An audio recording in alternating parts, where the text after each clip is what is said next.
discussion on kernels. So we have learned like many algorithms that we can use to solve machine learning problems, right? Such as perceptual, SVM, so pro-vector machines, logistic regression, linear regression, naive Bayes. You may notice that most of them, like almost all the algorithms I just mentioned are linear classifiers, right? They are using a hyperplane to separate like different classes, or use those like linear classifier to do those regression problem. So the question is like, what if in reality our data is not linearly separable? What can we do with it? And should we abandon all the algorithms we already learned? Since we spent a lot of time on that, right? So this is like a simple example, like a counter example to those linear algorithms. So we have two classes, right? The first class is this red dot, and the second class are these green dots. The decision boundary is clearly not linear, so the decision boundary should be this circle. Right. Then if we have some, if our data is like something like this, how should we do with it?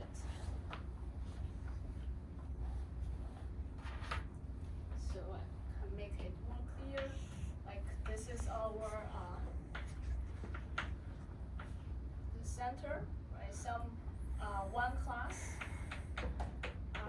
like around the center of 0, and the other classes are like outside some circle. And clearly the decision boundary is something like this. If we use a linear classifier to solve this problem, what kind of decision boundary can we get? Like we just use the linear classifiers that we have learned, like perceptual or SVM. What kind of solution will we get? It's probably something like this. Since the hyperplane may just lie in the middle of the circle, so half of the data will be classified wrongly. Then what can we do with it? Well, certainly, yeah. I was just going to say, for this case in particular, we Yeah, might be able to use a polar coordinate mapping. Yeah. That's the core idea of kernels. So we certainly do not want to abandon like all the algorithms we have learned. And one like very natural idea is that can we map this data? So the features is X, right? Can we map it to some like space using this transformation function phi, such that in the new space the data are linearly separable. And then if in the new space, like after transformation, the data are linearly separable, then we can still apply all the algorithms, like linear classifiers we have learned, to solve this problem.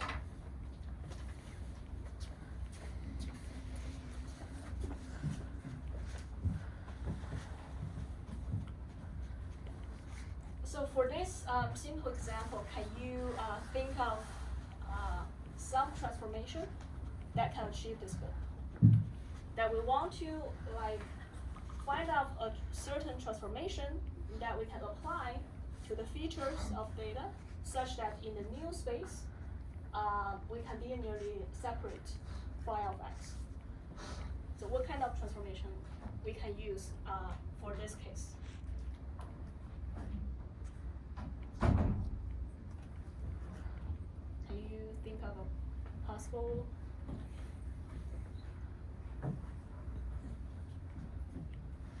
Okay, how about we use this transformation?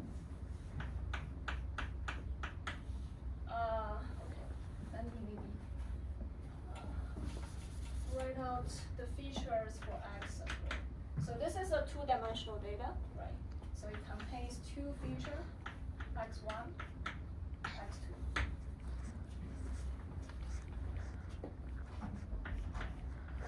So what if we do the following transformation? So we just copy the first feature and the second feature, we do not change them, but we create a third feature to be x1 squared plus x2 squared.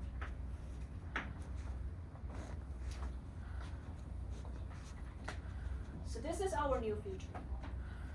And in this space, we are able to linearly separate data. Why? Because the third feature really like separate data. So you can see that the third feature is basically the this distance, right? So for the cross class, the distance will below some threshold, and for the other classes, the value of this expression will above some threshold. And by putting a hyperplane on that value, the threshold, we can classify correctly for this data. So if we visualize this transformation, it will be something like this. So in the original feature space, we are in a 2-dimension. Since we add a new feature, the additional third feature, we are now in the 3rd dimension space. And it's something like this. And then we can just put a hyperplane here, right? And then the data are like linearly separable. So let's maybe see this video. So this is exactly the data we just saw. Like it's in 2-dimensional, and one class is in the center, and the other class, the red classes are like outside some circle. And once we do that transformation, we make it 3D. So we can just put this hyperplane to correctly classify the data points. So we change some data that are not linearly separable to some another like new data that can be linearly separated. Let's maybe watch it again. Right, so we see this is our original data, and we turn it into 3D, and suddenly they become linearly separable by this purple hyperplane. Yep. Is there any particular intuition for why we keep the original data in the kernel? Because in practice, we do not know which is the useful feature. Because for this example, like luckily we find this perfect feature. This is like perfect feature. We just need to rely on this. We can like correctly separate our data, but in practice we do not know which feature is useful. So generally we want to keep the original features to make sure that we do not lose any like useful information. So typically we will keep the original feature and add like more features to capture the correlation between each different dimensions. So any other questions? Does this example make sense? Right, so we turn this unlinearly separable data. So the decision boundary is a circle, definitely not linear, and we turn them into a higher dimensional feature space after the transformation, and suddenly it can be separated by this hyperplane.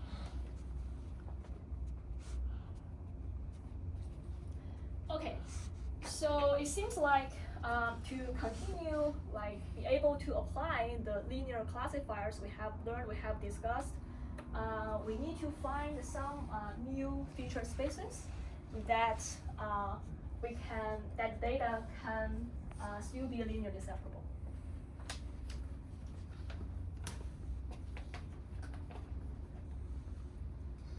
So we need to like create more features to capture the non-linear reality in this data, and the data will become linearly separable.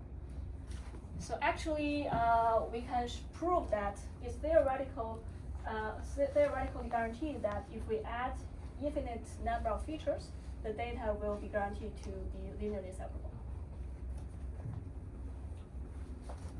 Yeah. Won't the features be correlated because of this? Will the feature be what? Correlated because of this? Be coordinated? Correlated, like wouldn't it induce correlation between the features? We want to use the correlations between features. Yeah. So what's the question? Sorry. No, like won't it induce correlation between the features? Because we usually take like uncorrelated features then.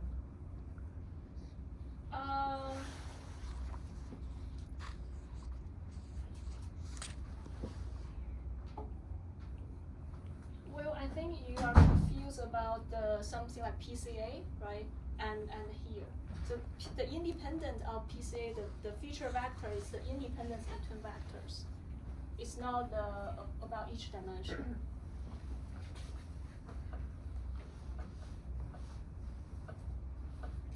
Okay, so it seems like we are done, right? We know that if we add more like features, we can still use the linear classifiers we have learned, and there are like many advantages of using those linear classifiers because we know the training objective will be convex, and we are guaranteed to find the local optimal.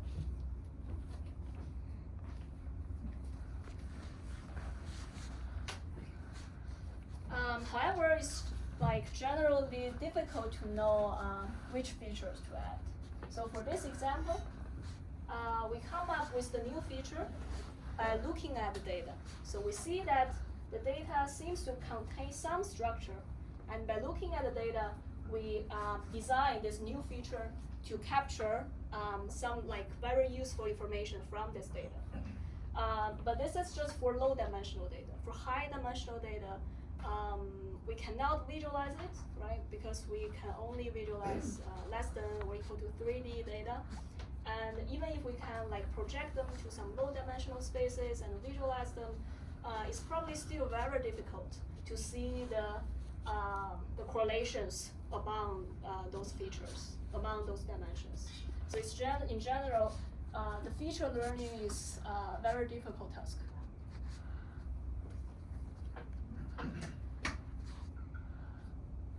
So it's for 2 dimension you have just treated the 3rd dimension needing the squares of other variables. So if there is more number of dimensions, then we just do this thing. If there are more dimensions, Like, suppose you have n dimension, and you will just add another dimension by adding squares of all other dimensions. Is it a common? you mean we add more dimension features here? No, imagine if it was instead of a 2-dimensional input vector, imagine if it was n-dimensional. So this procedure would just add another extra dimension to make it. Right, but you are allowed to add many dimensions, not just one. Right? This is just an example to show that how we can like transform a nonlinear data to some linearly separable data.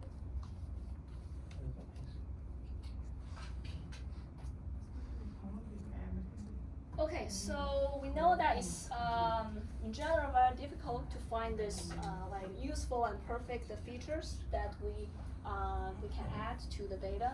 So how about just add many like possible features that we can think of to this data, and some of them must be useful, like some of them must capture the correlations features, so that we should still be good to use the linear classifiers.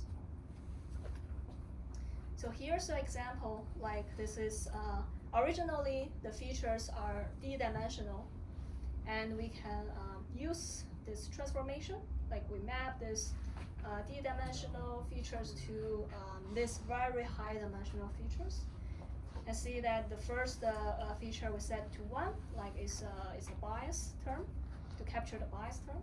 And for the following D features, we just copy the original features. And for the D plus 2 terms, we use x1 times x2. So the multiplication between two dimensions. Right, so like x1 x1, x2, like x1, x3, up to x1, xd, and then we use x2, x3, until x2, xd, etc. And we continue this similar new dimensions until we have x1, x2 times xd. Right. So these are really many features. Like we like try to capture the correlation between x1, x2, and also x2, x1, x3, and also the interactions among all the d-dimensional features. So can anyone tell me what is the dimension of phi of x? 2 to the power d. 2 to what? D. 2 to yes, that's correct. So the dimensionality of this new feature we just created, this phi of x is 2 to the power of d. So you can imagine that if d, our original dimension is maybe 100, how large this new feature will be. Like, this is really high dimensional features.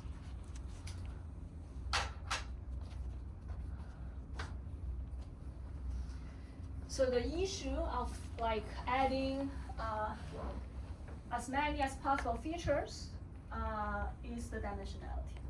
So there are really many different kind of features that could be useful if we just naively add like a lot of features to create this new feature space. Then the dimensionality of this new space will be really, really high.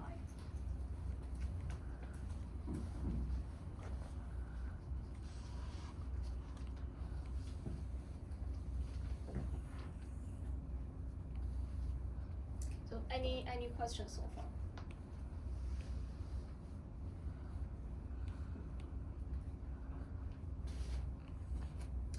Okay, then here comes the kernel tricks. So by kernel, it turns out that we don't really need to compute to store this very high dimensional new features. Like we do not need to compute it or even store it, but we can still work in the high dimensional feature space. This is like really amazing results. Like we do not really need to work with phi of x, but we can still use phi of x. So it turns out that all we need is this inner product between two input vectors. So this xi denotes the data point I, j denotes the data point j. So all we do not need to store or compute phi of xi or phi of fj. We just need to know the inner product between these two. And the inner product of two vectors is just a scalar. So we just need to work with this scalar instead of working with these two very high dimensional vectors. Well, it turned out that they are equivalent. So if we just naively work with the high dimensional features, the results will be the same as if we just work with this inner product.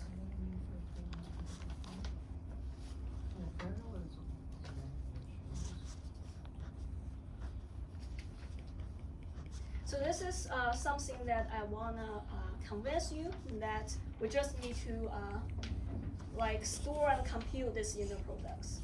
And by convince you, I will show you this example.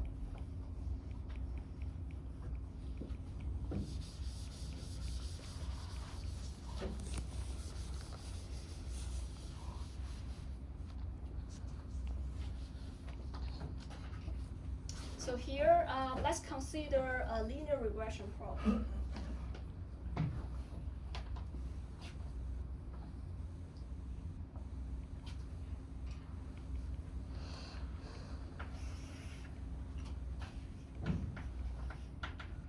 And the loss function we consider is the squared loss. So we have seen this before. before in the linear regression problem in previous lecture.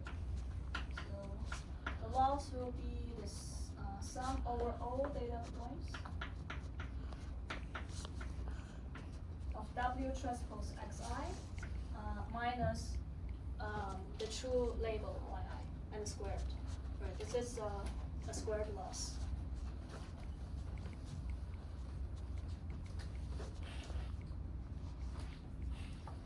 So we wanna learn this weight vector W, right? And then we can make prediction on new data by computing W transpose X, right?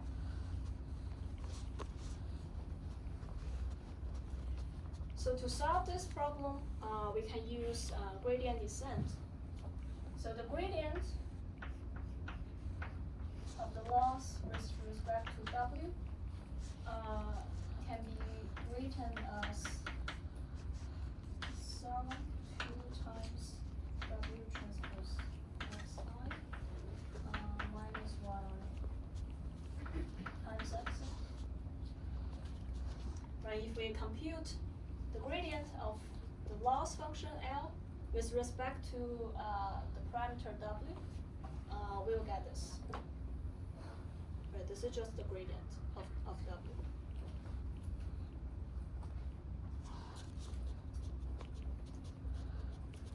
So I define this term to be gamma. And then the gradient of W can be written as a linear combination of input vector. This is gamma I times Xi. Right, this is the first step. Like, I want to show you that the gradient of W can be expressed as a linear combination of input vector Xi. So this is exactly a linear combination Xi, right? This gamma I here is just a scalar. Right? W transpose Xi minus Yi times 2, this is a scalar. So gamma I is a scalar. And if we denote this term as gamma I, then we can write the gradient of W as a linear combination of the input vector Xi. So any question for this step?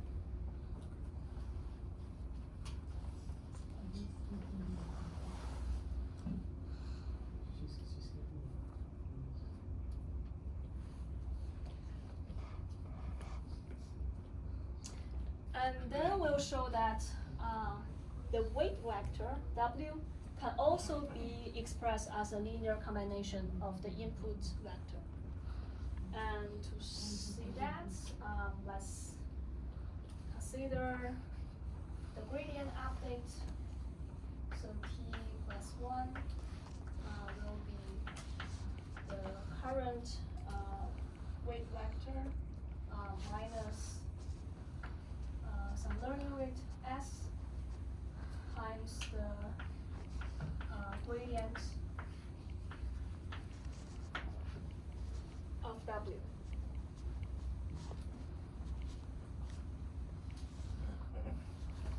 Right, this is the update rule for of gradient descent. So we update W, the weight vector, using gradient descent, and we know that the gradient can be written as a linear combination of input vectors.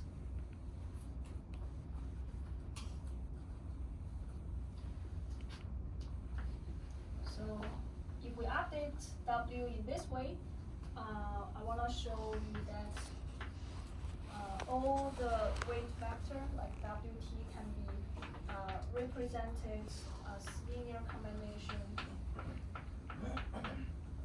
of input vectors. So this is our goal, like to prove. And to show that, we will prove by induction. So since this is, we use the square loss, this is a convex function, and we know that using gradient descent, we are guaranteed to converge to the global optimal. So it doesn't matter where we start. So the initialization doesn't really matter. For simplicity, we just set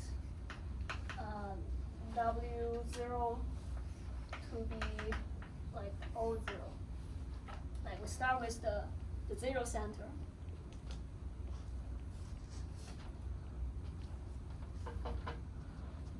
Then for t equals 0,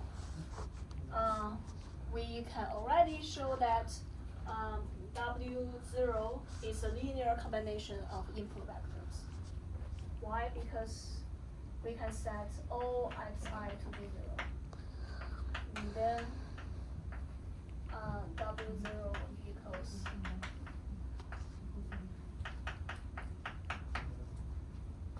equals this linear combination of all input vectors. So for the first step, we're done.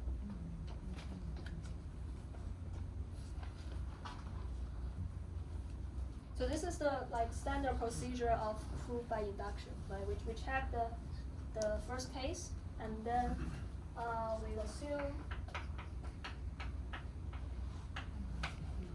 Wt can be represented by some linear combination of input vectors xi. And then we show that Wt plus 1 can also be represented by a linear combination. And then by proof by induction, we are done.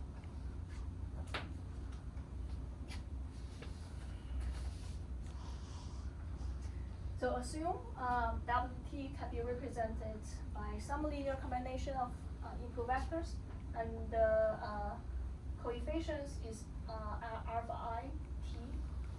So the coefficients for this linear combination can be different for different Wt. The claim we make is that all Wt can be represented in this format, but the coefficient alpha I, t can be different. So if we have this assumption, then we know that we update Wt plus 1 using this gradient descent update rule, which is Wt minus S times gradient W, and we know Wt is represented by this linear combination. So this is alpha I, t, xi. And we also know that the gradient of W is also a linear combination of xi. So this is sum from 1 to n gamma I, t, xi. Right, so this is gamma IT because the coefficient for the gradient can also be different for different Wt.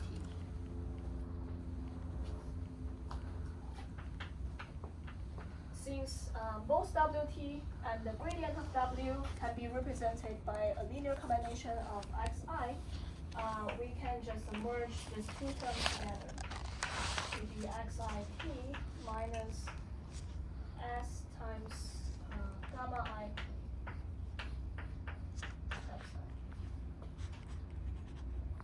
Then we obtain our new coefficient for Wt plus 1. So this is alpha I t plus 1.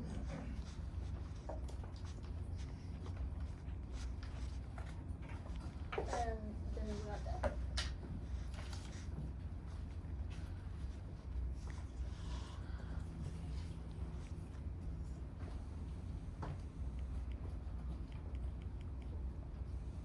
So we first show that the gradient of W is a linear combination of input vectors.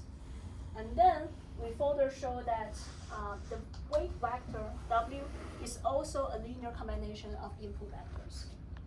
And to prove that, we use the fact, we prove that by induction, right? So we check that for the first case, when t is 0 for the first weight vector is definitely can be represented by a linear combination, since we just need to set all the alpha I to be 0. Let's denote this to be alpha I 0. And then we assume Wt can be represented by this linear combination. By gradient descent update rule, we can show that Wt plus 1 is also a linear combination of xi.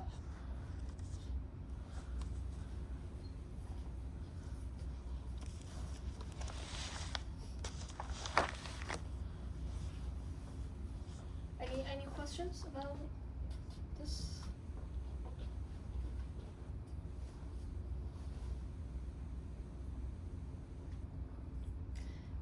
This is a very important result, because once we have this, we can immediately show that we do not really need to compute W, because this can be represented by a linear combination of input vectors.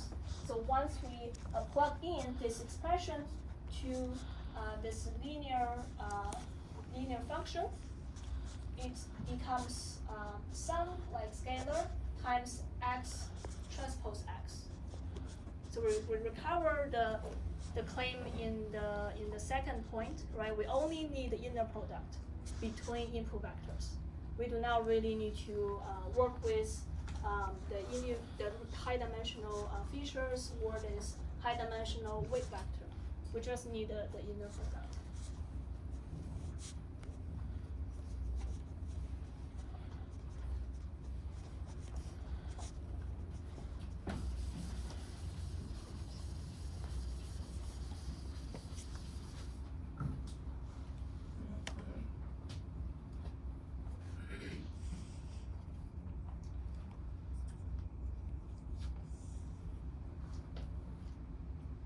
Well, since we know W can be represented by this, right? And then we actually only need to update alpha instead of update W.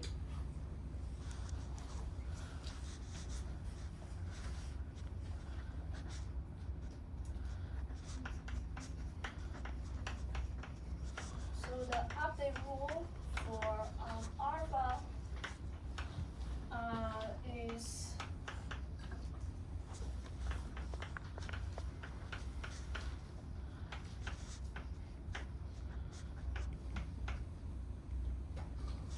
right, which we have shown here. So in fact, we do not really need to update W following the standard linear regression step. We only need to update alpha, because we know W can be represented by this. And the update rule for alpha is this, right? We have shown this here.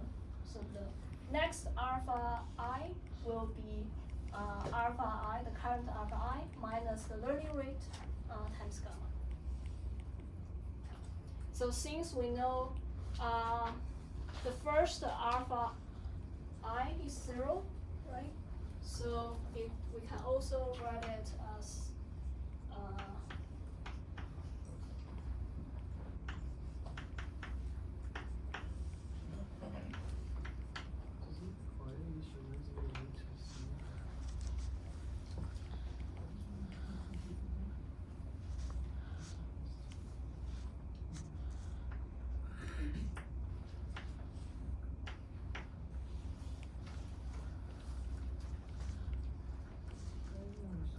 right, since we know the first alpha I 0 is 0, so we can represent it alpha I at t plus 1 step by this.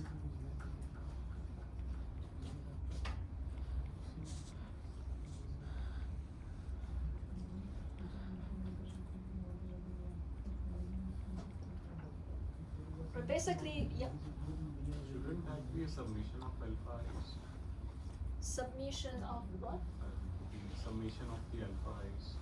I didn't get how did you get to step 2 where you ignore the alpha I? You mean where? How did you omit the alpha I term?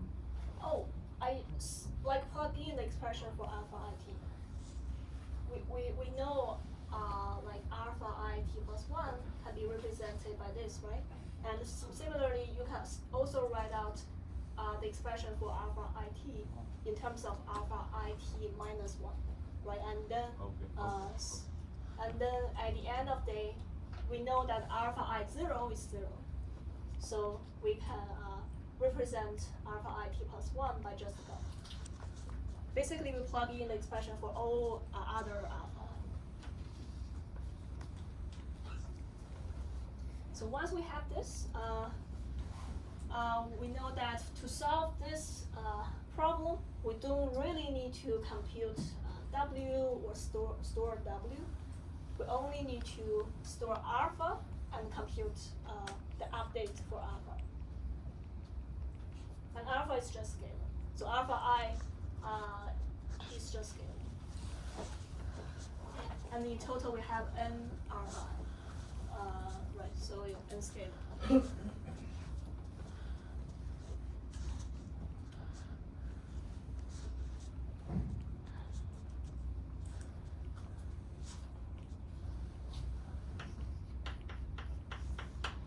So that means W transpose Xi here can be represented by the sum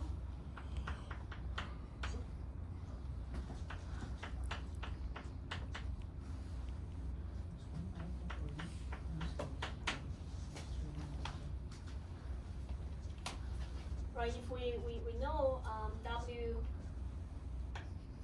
can be represented by this alpha I Xi, and then we can write W transpose Xi to be this one. Just plug in the fact that W is a linear combination of Xi. We can obtain that W transpose Xi is just the sum of alpha I times Xi transpose Xj.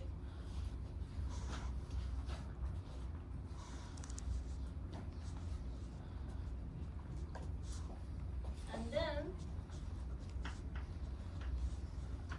the loss function here will become some loss function with respect to alpha.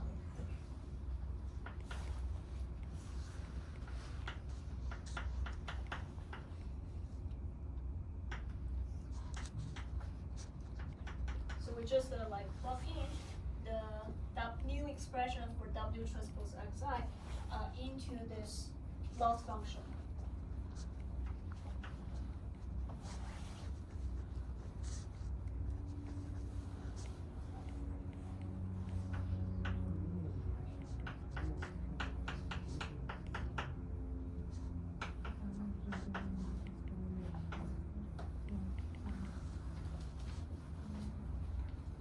Right, so if we plug in the expression for W transpose Xi to the loss function, this is what we will get.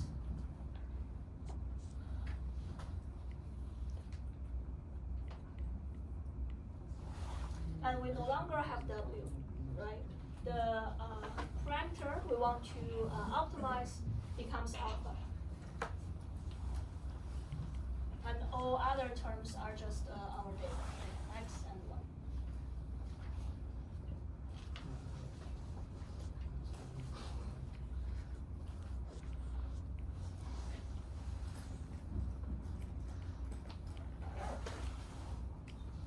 So any questions? Yep. This is for linear regression, right? Yep. But at the beginning, we were talking about classification. Right, so this actually generalized to other loss functions we have covered in the lecture.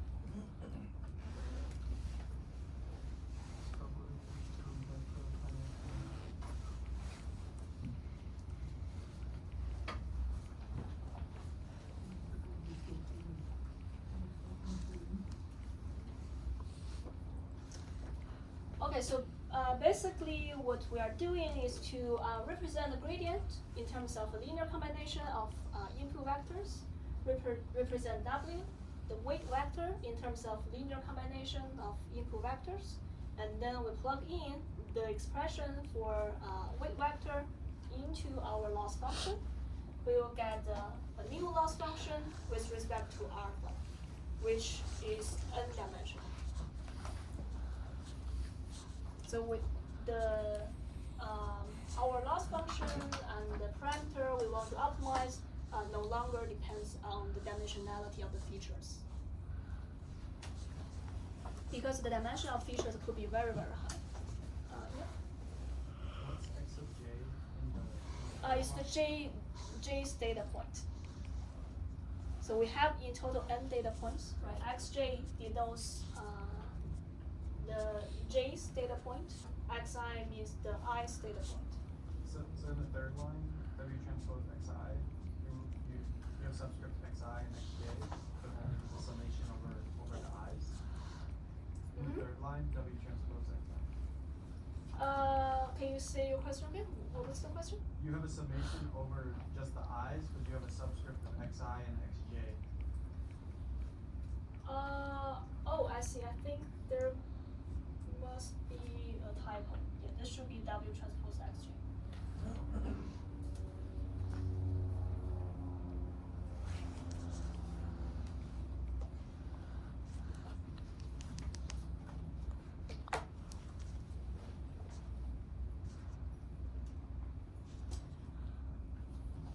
Okay, so this is our new function expression, right? And we can optimize the function with this loss function with respect to alpha to find our optimal model.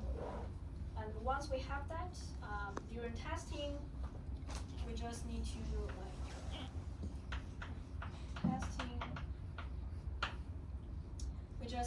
compute W transpose X. So X is a new data that we want to make prediction.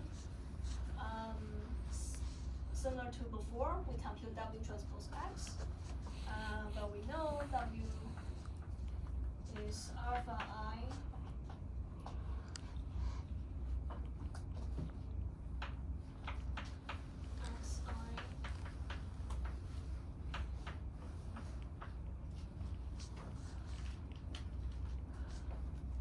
So during testing, we will make prediction using this expression. So we have already optimized alpha I, and we use the optimal value for alpha I, and compute this sum over alpha I times X and transpose our new feature X. And this gives us the prediction on new data X.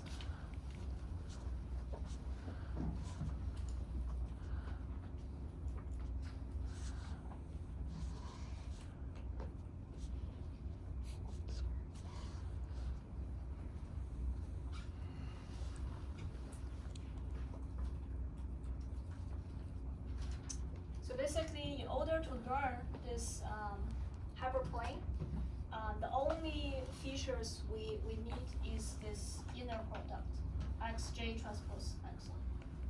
We do not need to compute or store a single x. We just need this inner product.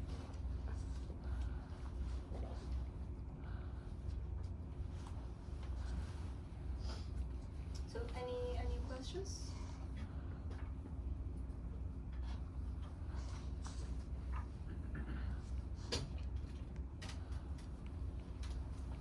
Yeah. Does it always require initializing the weights with zero vector? Yes.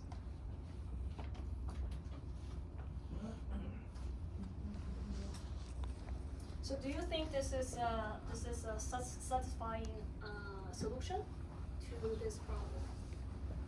Like if our features X is very, very high dimensional, this show that we do not really need to compute or use X independently. We just need to use the inner product between the features. Yeah.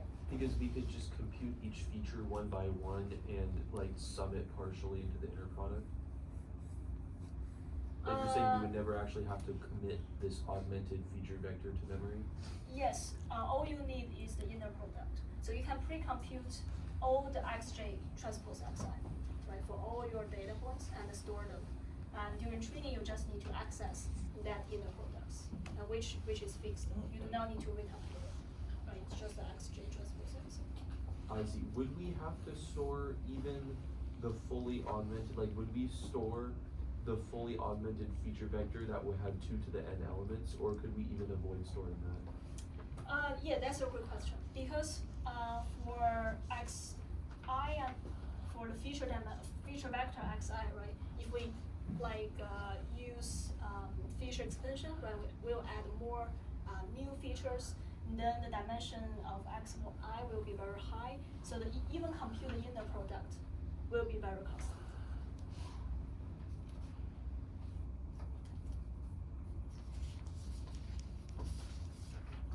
Sorry, did you say that computing it would be constant time? No.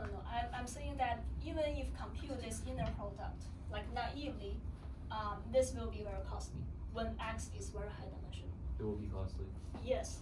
So should we avoid storing the entire vector? We have other tricks that we will discuss now, like how to avoid this. So basically, when the feature vector, so here I represented just using x, but we know that we can also represent it by this transformed feature. So when x or phi of x is very high dimensional, then computing this inner product could be very expensive. So imagine that we have the feature vector here. The dimensionality is 2 to the power of 2. And then what is the cost of computing phi of xi transpose phi of xj? So that will be phi of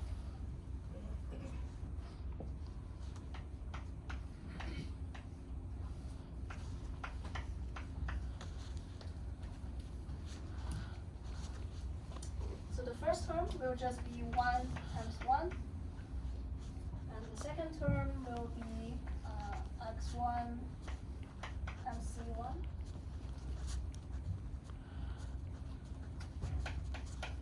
x2 times c2, and then we have x1, x2 times c1, c2.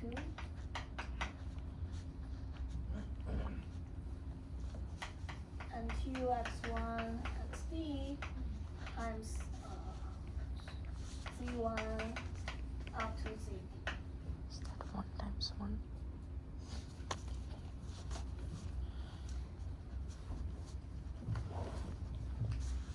So in fact, we have 2 to the d terms here.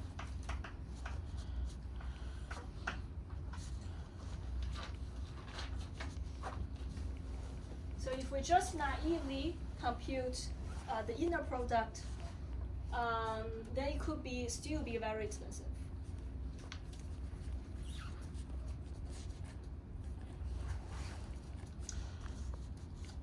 However, a nice thing is that we don't really need to do that. We just need to rearrange this expression a little bit, and the cost will decrease to the order of d. So can you see how?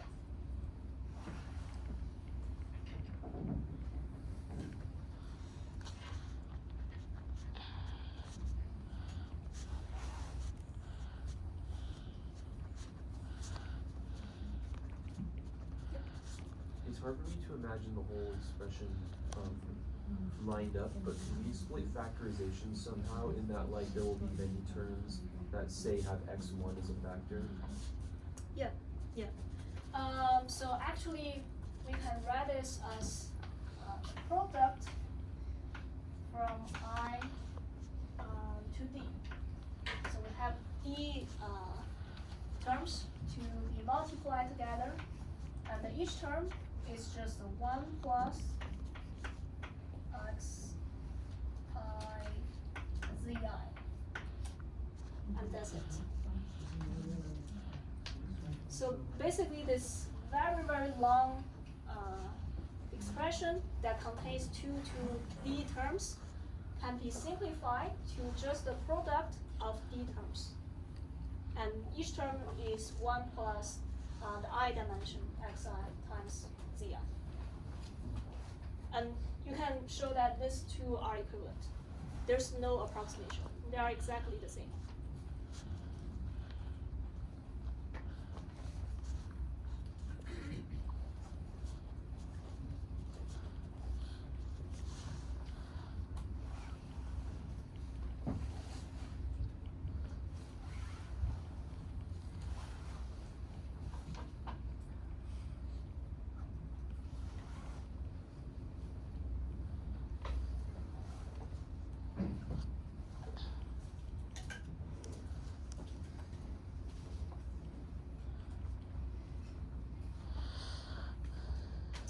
Okay, so this basically says that we don't really need to worry about computing this inner product. There's some cheap way that we can quickly compute the inner product in the order of d instead of 2 to the power of d.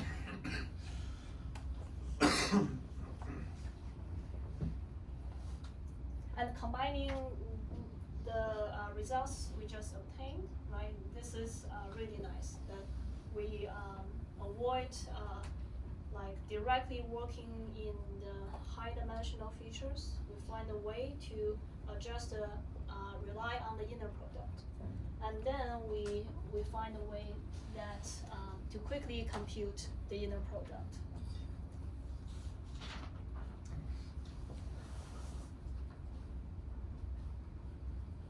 So let's summarize what we have derived. We actually derived the kernel. So just define the kernel function to be this kxi xj. It's the inner product between the feature vectors. So this is the definition for kernel function. So the kernel between xi and xj is just the inner product of their feature vectors. So during training, we only need to access this inner product. So and the xi and xj are data, and they do not change during training. So we can pre-compute all the inner products and stored in a kernel matrix. So we denote kernel matrix Kij. So it's a large matrix, and each element is the inner product for the data between data xi and xj. So the element in Kij is the inner product of phi xi transpose phi xj. So that means before training, we just need to compute this kernel matrix K, and then during training, we only need to access this matrix. We do not need to access the features anymore. We only need to access this kernel matrix.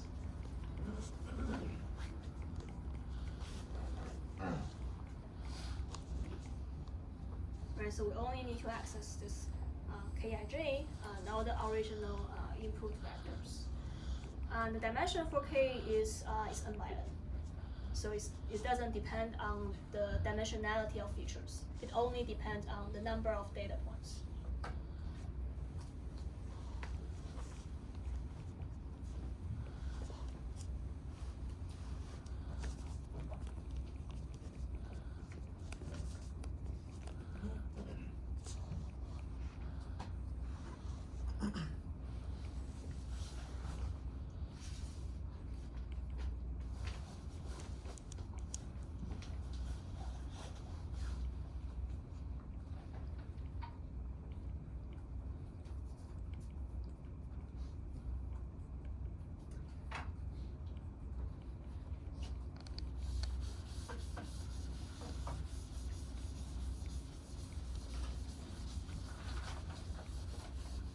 So if you use our new notation,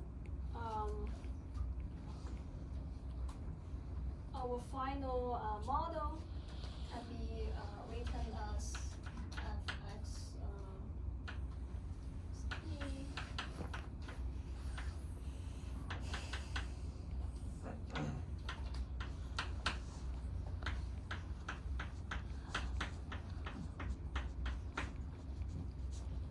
Right, so this is the H is our final model, and given new features, we can make prediction on xt using this function.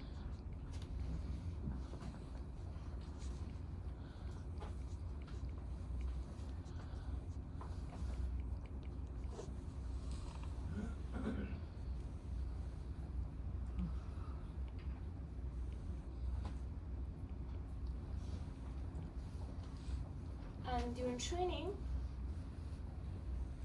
we can represent gamma I to be gamma IT here, right? To be 2.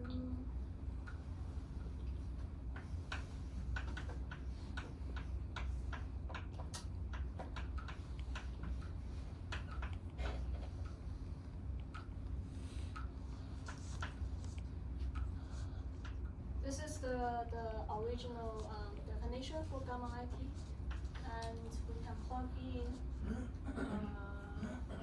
the definition for W. We'll get Kij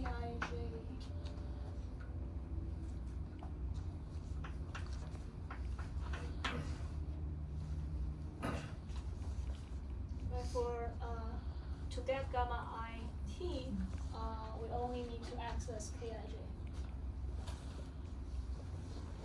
And then the update for alpha will be 2 times S.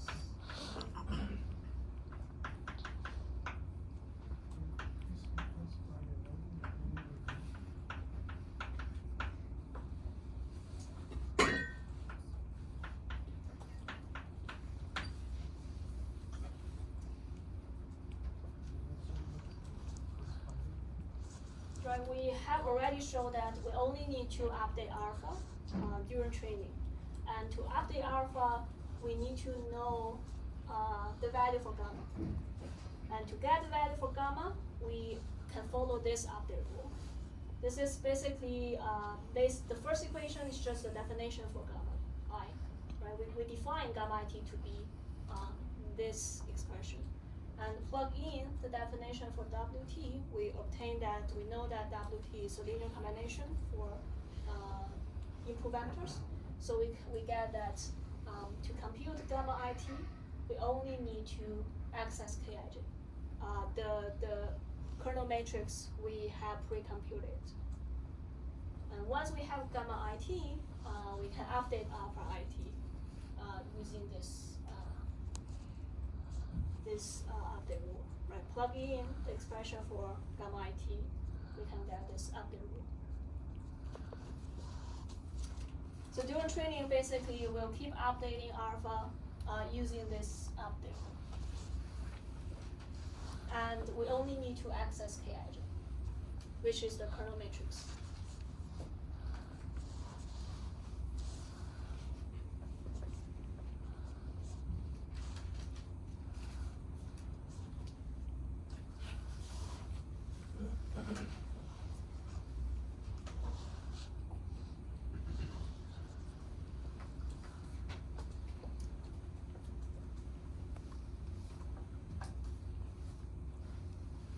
Any questions about this?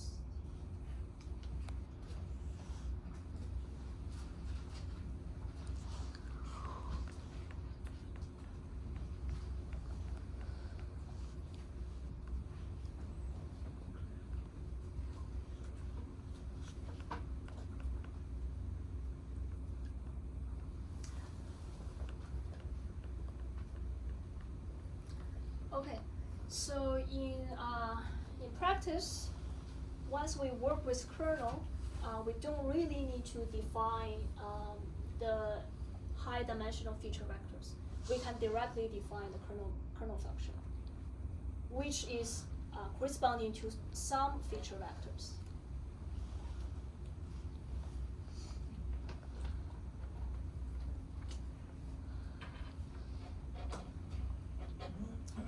So here are some common kernels that people use in practice. The simplest one is just this linear kernel, the X transpose Z.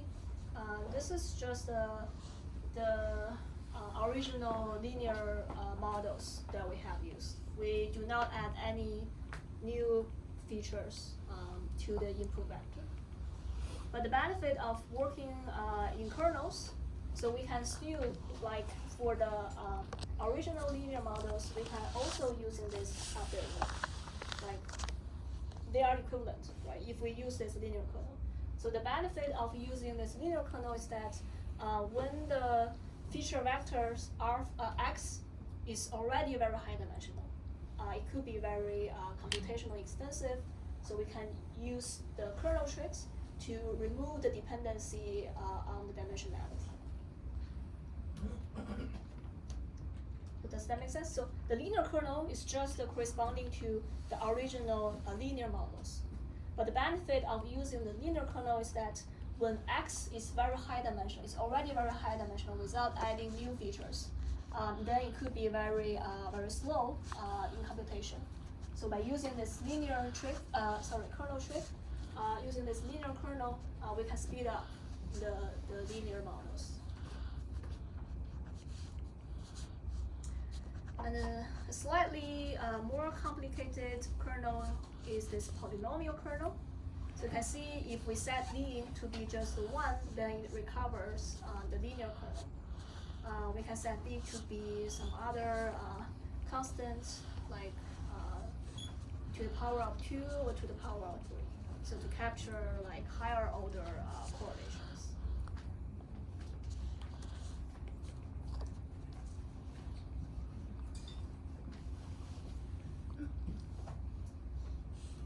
So can you see which feature vector like this kernel is corresponding to?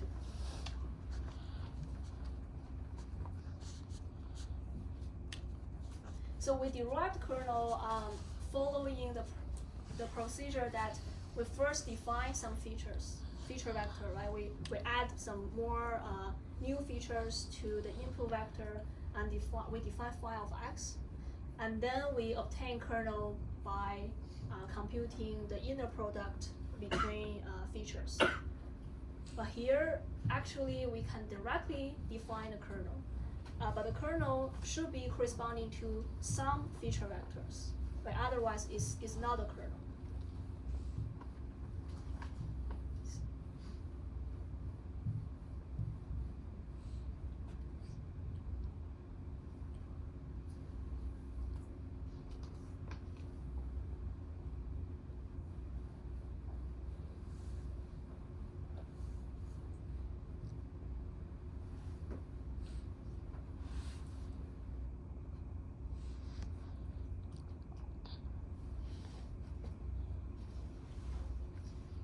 So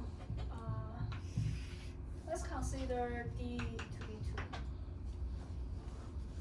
2. Then X transpose Z squared. Well, let's consider X to be a 2-dimensional vector.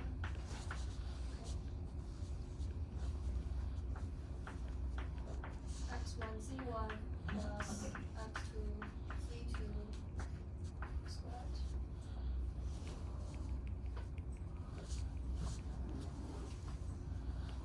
And this is equal to 1 squared, Z1 squared, plus X2 squared,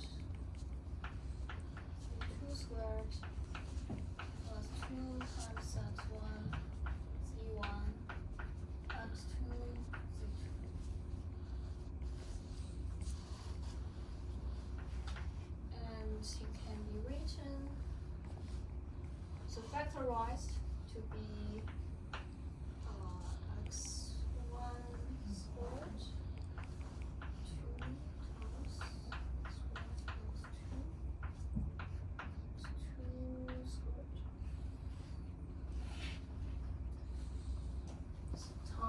times z1 squared.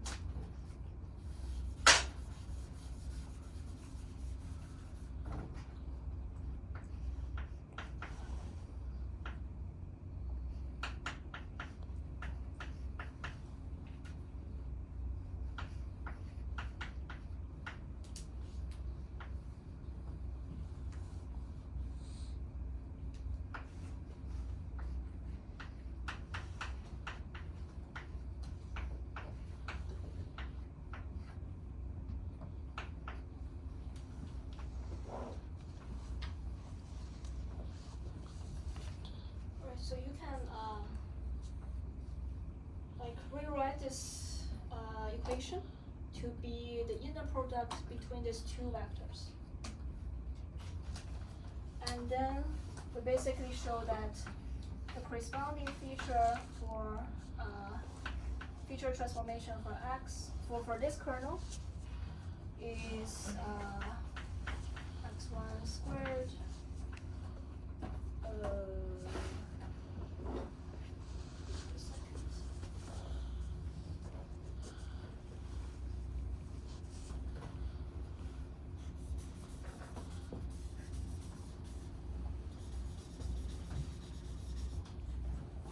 should be square of x1 minus 2.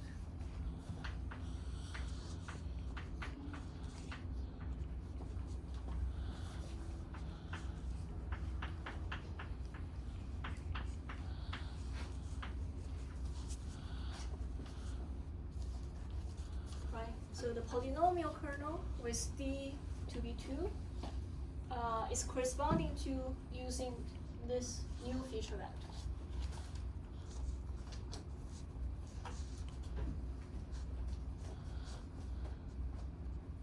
But actually, you do not really need to know which what kind of feature vector you are working with. Since during training and during testing, all you need is this kernel. You just need to know the expression for this kernel. And this is very important since for this RBF kernel, we cannot really write down the feature vectors, which is phi of x.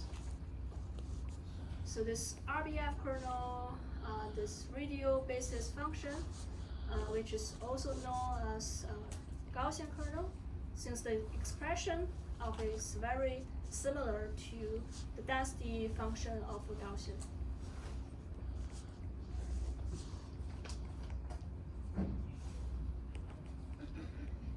So if we are using this kernel, the feature vector we are working with is actually in infinite dimension space. So we have basically infinite number of features if we use this RBF kernel.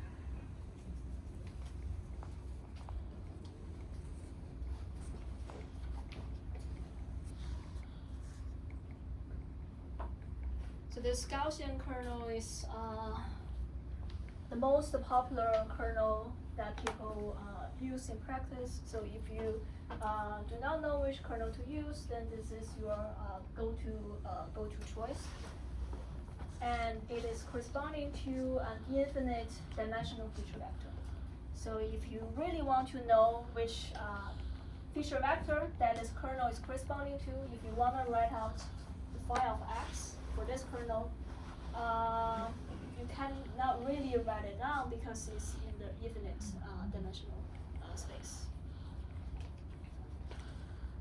So you see the benefit of using kernel, right? So if we just work with in the feature space, we are not it's not possible to work with infinite dimensional features.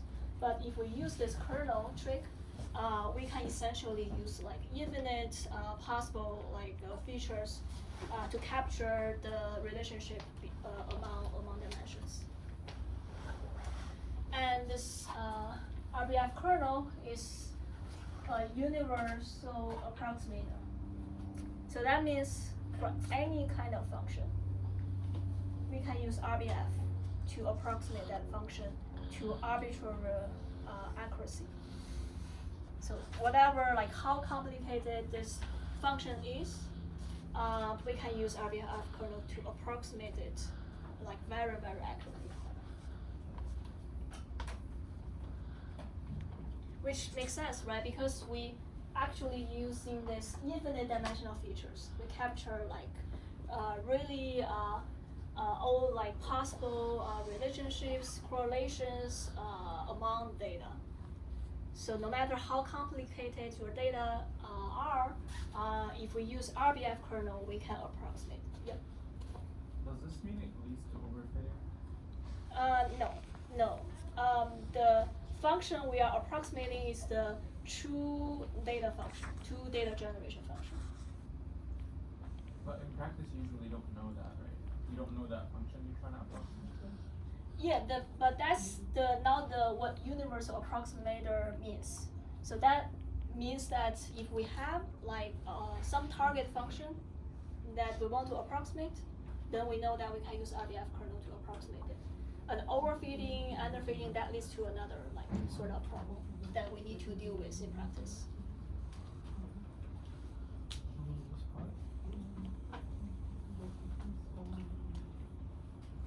So basically, you can imagine that if you have infinite number of data, then you do not have overfitting problem.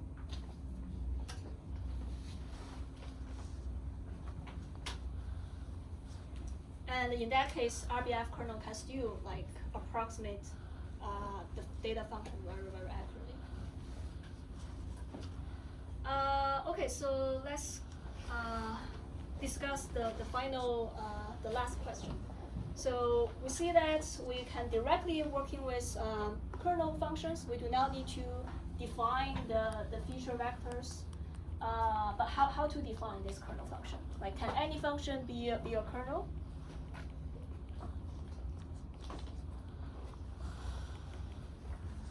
Well, obviously no. It has to satisfy some requirement, and we can show that the k is a valid kernel function if and only if the k kernel matrix is positive semi-definite.